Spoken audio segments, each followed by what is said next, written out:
नमस्कार दोस्तों, मैं दीपक शुक्ला आपका स्वागत करता हूं आपके अपने YouTube channel A to Z banking information पर। दोस्तों, आज के वीडियो में हम बात करेंगे कि आप अपने केसीसी यानी किसान क्रेडिट कार्ड लोन की लिमिट को कैसे बढ़वाएं। क्योंकि मेरे बहुत सारे दोस्तों के कमेंट्स आते रहते हैं कि सर, हम अपनी केसीसी की लिमिट को बढ़वाना चाहते हैं, हमारी केसीसी की लिमिट कम है, हमें ज़्यादा पैसों की आवश्यकता है, हमारी फसलों की लागत ज़्यादा है, लेकिन हमारी लिमिट कम है तो हम ज़्यादा पैसे नहीं निकाल पाते हैं। तो दोस्तों, आज के इस वीडियो में मैं आप लोगों को केसीसी की लिमिट को बढ़वाने का एक ऐसा फार्मूला बताने वाला हूं जिससे आप अपनी केसीसी की लिमिट को डबल कर सकते हैं, यानी दोगुनी हो जाएगी।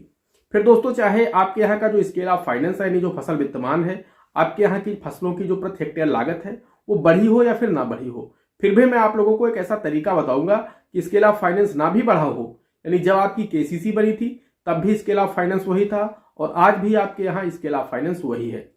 फिर भी मैं आप लोगों को एक ऐसा तरीका बताऊंगा जिसे अपना करके आप लोग अपने केसीसी यानी किसान क्रेडिट कार्ड लोन की लिमिट को डबल यानी दोगुनी करवा सकते हैं। तो दोस्तों, वीडियो में आगे बढ़े, आप लोगों को इस पूरे विषय में विस्तार से जानकारी दे उससे पहले आप सभी लोगों से मेरी एक ही रिक्वेस्ट है, अगर अभी तक आपने हमारे इस channel A to Z banking information को सब्सक्राइब नहीं किया है तो प्लीज इसे सब्सक्राइब कर लीजिएगा, साथ ही साथ बेल आइकन को अवश्य प्रेस कर लीजिएगा ताकि जैसे हम इस तरह का कोई भी वीडियो अपलोड करें तो उसका नोटिफिकेशन आपको सबसे पहले मिले। चलिए शुरू करते हैं। दोस्तों, आप सभी को पता होगा कि केसीसी यानी किसान क्रेडिट कार्ड का लोन जो आपको मिलता है वो आपकी फसलों की लागत का पैसा मिलता है। यानी आपकी जमीन चाहे जितना अच्छी हो, चाहे उसकी मालियत चाहे जितनी ज्यादा हो, चाहे वो आबादी के नजदीक हो या फिर सड़क के किनारे हो, कुल मिलाकर मेरा कहने का मतलब ये है, चाहे आपकी जमीन 1 करोड़ रुपए बीघा हो या फिर सिर्फ 1 लाख रुपए बीघा हो, उसमें जो भी फसलें बोई जाती है तो उन फसलों की लागत का ही पैसा आपको किसान क्रेडिट कार्ड के माध्यम से दिया जाता है। तो यहां पर जमीन की वैल्यू की कोई भी वैल्यू नहीं होती है कि आपकी जमीन बहुत महंगी है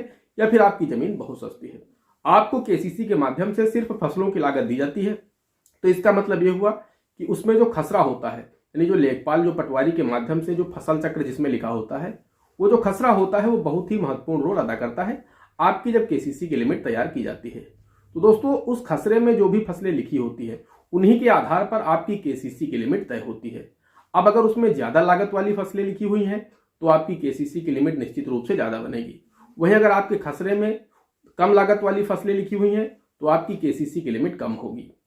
तो दोस्तों, मैं आप लोगों को बताना चाहता हूं कि जो खसरा होता है वो एक बहुत ही महत्वपूर्ण रोल अदा करता है जब आपकी केसीसी की लिमिट बनाई जाती है, क्योंकि उसी खसरे से देख करके केसीसी की उस फाइल में आपकी फसलें लिखी जाती हैं कि आप कौन कौन सी फसलें बोते हैं, तो आपको प्रति हेक्टेयर कितना रुपया दे दिया जाए ताकि आपका काम चल सके। क्योंकि बैंक ये चाहता है कि आपकी फसलों में आने वाली लागत किसी तरह से आपको परेशान न होना पड़े, आप अच्छी तरह से अपनी फसलों को तैयार कर लें और जब आपके पास पैसा आ जाए फसलों को बेच करके तब आप बैंक का पैसा अदा कर दें।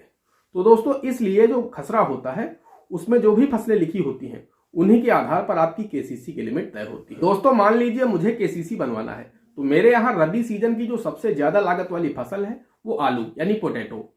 तो दोस्तों, अगर लेखपाल महोदय मेरे खसरे में रबी सीजन में आलू लिख देंगे तो निश्चित रूप से मेरी जो केसीसी की लिमिट होगी वो ज्यादा होगी, क्योंकि आलू की मेरे यहाँ जो प्रति हेक्टेयर लागत है वो 1,20,000 रुपए है। वही दोस्तों, रबी सीजन में गेहूं भी होता है। तो दोस्तों, अगर लेखपाल महोदय मेरे उसी खसरे में आलू की जगह गेहूं लिख देंगे तो गेहूं की प्रति हेक्टेयर लागत है मेरे यहाँ 60,000 रुपए। तो दोस्तों, निश्चित रूप से मेरी जो केसीसी की लिमिट है वो आधी हो जाएगी। वही दोस्तों, मेरे यहाँ जो खरीफ सीजन की फसल है वो धान है यानी पैडी, तो उसकी भी प्रति हेक्टेयर लागत 60,000 रुपए है। तो दोस्तों, अगर हमारे खसरे में लेखपाल महोदय एक फसल यानी रबी में आलू लिख देंगे और खरीफ सीजन में धान लिख देंगे तो मेरी केसीसी की लिमिट काफी ज्यादा बढ़ जाएगी। वहीं अगर वो मेरे खसरे में एक फसल में गेहूं लिख देंगे और एक फसल में धान लिख देंगे तो हमारी जो केसीसी की लिमिट है वो काफी ज्यादा कम हो जाएगी, यानी लगभग आधी रह जाएगी। तो दोस्तों, जब भी आप लोग अपनी केसीसी बनवाने जा रहे हो उसके लिए जब भी आप अपने लेखपाल यानी पटवारी के पास खसरा बनवाने जाएं तो इस बात का आपको विशेष ध्यान रखना है कि जब भी आप उनके पास जाएं तो उनसे बता दें कि महोदय, मुझे इस खसरे से केसीसी यानी किसान क्रेडिट कार्ड का लोन लेना है, तो आप हमारे इस खसरे में आपके क्षेत्र में जो भी सबसे ज्यादा लागत वाली फसलें हों वो लिखवाने का प्रयास करें। उनसे बोल दीजिए आपके क्षेत्र में जो भी फसलें सबसे ज्यादा लागत की हों, ये क्षेत्र वाइज होता है। मेरे यहाँ सबसे ज्यादा लागत वाली फसल आलू है तो मैंने आपको बता दिया, आपके यहाँ आपके जो भी सबसे ज्यादा लागत वाली फसल हो आपके क्षेत्र में आप वो ही अपने खसरे में लिखवाइए। तो दोस्तों, इससे क्या होगा कि आपकी केसीसी की लिमिट बढ़ जाएगी और काफी ज्यादा बढ़ जाएगी।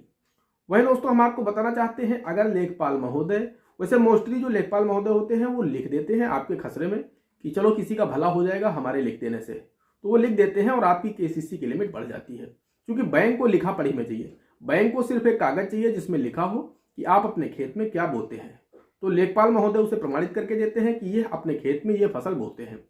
उससे बैंक आपकी केसीसी की लिमिट को बना देता है। वहीं दोस्तों अगर लेखपाल महोदय उसे लिखने में आनाकानी करते हैं, नहीं लिखते हैं, आपके खेत में जो भी फसलें हैं सिर्फ वही लिखते हैं या फिर उससे भी कम लागत वाली फसलें लिखते हैं, तब भी आपको परेशान होने की आवश्यकता नहीं है। एक रास्ता और है जो मैं आप लोगों को बता देता हूँ। दोस्तों अगर आपके खसरे में लेखपाल महोदय कम लागत वाली फसलें लिख देते हैं और आपको ज़्यादा लिमिट बनवानी है अपने केसीसी की, तो दोस्तों इसके लिए आपको क्या करना है, जब भी आप केसीसी बनवाने बैंक जाए, आप अपना खसरा देंगे, इंतखाब देंगे, सब कुछ दे देंगे। उसके बाद आपको एक सादे कागज पर शाखा प्रबंधक के नाम एक प्रार्थना पत्र लिख लेना है। उस प्रार्थना पत्र में लिखना है कि मैं अपने इस खेत में, मान लीजिए आपके पास 1 हेक्टेयर खेत है, तो दोस्तों उसमें आप लिख दीजिए कि एक फसल तो वही रहेगी जो खसरे में लिखी है, चाहे वो रबी सीजन की आप छोड़ दीजिए या फिर खरीफ सीजन की छोड़ दीजिए, तो एक फसल तो वही रहेगी जो लेखपाल महोदय ने लिखा है। दूसरी फसल जो उन्होंने लिखी है आपके 1 हेक्टेयर खेत में, चाहे वो रबी सीजन की हो या फिर खरीफ सीजन की हो, दोस्तों वहां पर आपको क्या करना है, आप ये देख लीजिए कि आपके यहाँ सबसे ज्यादा लागत वाली फसल कौन सी है। आप उनसे बोल दीजिए, उसी कागज में जो एप्लीकेशन लिख रहे हैं उसमें लिख दीजिए कि महोदय मैं अपने आधे हेक्टेयर खेत में, यानी मैं 2 बीघे खेत में ये फसल बोने वाला हूँ, यानी अगले वर्ष जब भी इसी वर्ष जो मैं फसल बोऊंगा वो मैं ये फसल बोऊंगा। अब मान लीजिए मेरे यहाँ अगर मैं ये केसीसी बनवा रहा होता तो मैं ये लिखता कि महोदय मैं 1 हेक्टेयर में खरीफ सीजन में तो धान लगाऊंगा यानी धान बोऊंगा, और आधे हेक्टेयर में मैं गेहूं लगाऊंगा और आधे हेक्टेयर में मैं आलू लगाऊंगा। अगर लेखपाल महोदय ने मेरे खसरे में धान और गेहूं लिख दिया होता तो मैं उनसे अनुरोध करता कि महोदय मैं अपने इस आधे खेत में, मेरे पास 1 हेक्टेयर खेत है तो मैं इसके आधे हिस्से में मैं आलू की फसल इस वर्ष लगाऊंगा। दोस्तों अगर आप ये प्रार्थना पत्र बैंक को दे देंगे तो बैंक आपको आधे हेक्टेयर की लागत में आलू की फसल दे देगा, यानी आपकी केसीसी की लिमिट बढ़ जाएगी। उधर आपका धान का मिल जाएगा और गेहूं का भी मिल जाएगा और आपको आलू का भी मिल जाएगा, तो आधा हेक्टेयर का मिलेगा, तब भी आपकी केसीसी की लिमिट काफी ज्यादा हो जाएगी। तो दोस्तों मैं आप लोगों को यही बताना चाह रहा था कि अगर लेखपाल महोदय आपके खसरे में कम लागत वाली फसलें लिखते हैं तो अगर आप बैंक को एक प्रार्थना पत्र देंगे और उसमें लिखेंगे, आप आधा भी लिख सकते हैं या फिर आप पूरा भी लिख सकते हैं कि महोदय मैं अपने खेत में पूरे 1 हेक्टेयर खेत में आलू की फसल लगाऊंगा, या फिर आपके यहाँ जो भी सबसे महंगी फसल है वो आप लिख दीजिए कि मैं अपने इस पूरे खेत में इस बार इसी वर्षीय फसल बोने वाला हूँ। तो दोस्तों उसी के आधार पर वो आपकी केसीसी की लिमिट बना देंगे। वो आपसे प्रार्थना पत्र ले लेंगे और उसी प्रार्थना पत्र के माध्यम से वो आपकी फाइल में वो फसल चढ़ा देंगे जो फसल आपने उन्हें प्रार्थना पत्र में बताया है। तो दोस्तों इसलिए इस तरीके से अगर आप चाहेंगे तो आप अपने केसीसी की लिमिट को काफी ज्यादा बढ़वा पाएंगे। दोस्तों आशा करते हैं आप लोग अच्छी तरह से समझ पाए होंगे कि आप लोग अपनी केसीसी की कम लिमिट को किस तरह से बढ़वा सकते हैं। दोस्तों आशा करते हैं जानकारी पसंद आई होगी। अगर जानकारी पसंद आई हो तो प्लीज वीडियो को एक लाइक कर दीजिएगा। साथ ही साथ चैनल पर नए हैं, चैनल पर पहली बार आए हैं तो चैनल को सब्सक्राइब जरूर कर दीजिएगा। दोस्तों आज की वीडियो में इतना ही, मिलते हैं अगले वीडियो में किसी अगले इंटरेस्टिंग टॉपिक के साथ। तब तक के लिए जय हिंद, जय भारत।